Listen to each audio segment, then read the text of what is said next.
origin of Jesus was Judaism, not Christianity. Jesus was a Jew. He was never a Christian.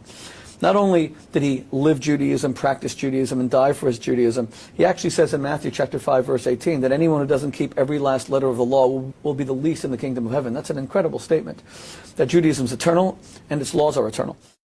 The Sermon on the Mount is taken completely from earlier Jewish sources, and Jesus was not trying to innovate. He was trying to teach the Torah, and that's what he does on the Sermon on the Mount.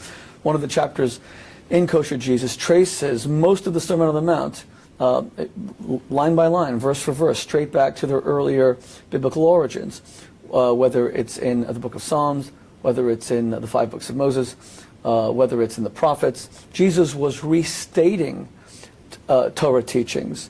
And this is absolutely clear. There is no break. Even where people come along and say, oh, but Jesus was trying to demonstrate that the Old Testament, what we call the Hebrew Bible, there's nothing old about it to us. Old seems to imply that it's discarded and it's been replaced. It's not. Our Torah is in full force, is in full effect and force.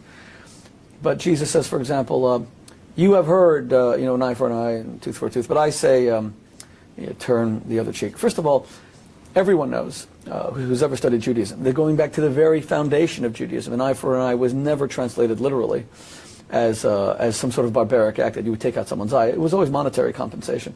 And where Jesus says, turn the other cheek, this comes from Lamentations, chapter 2, written by the prophet Jeremiah.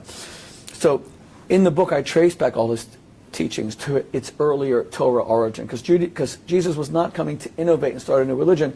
He was coming to reinforce the Torah, as he makes very clear in Matthew chapter 5.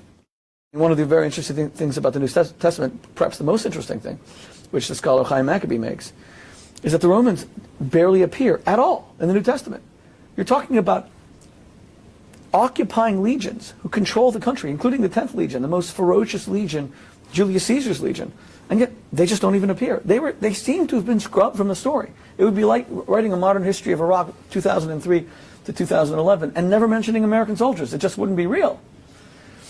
So I'm not asking my Christian brothers and sisters to accept my argument that there was significant editing to de-Judaize Jesus. What I am saying is that even within their own belief context, the Council of Nicaea firmly established that Jesus is both fully human and fully divine.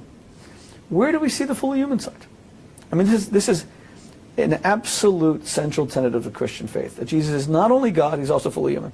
Where is there a discussion of the human Jesus? And the human Jesus is a Jewish Jesus. And if Christians want to understand their faith more authentically, they must learn it from the Jews, because he was a Jew.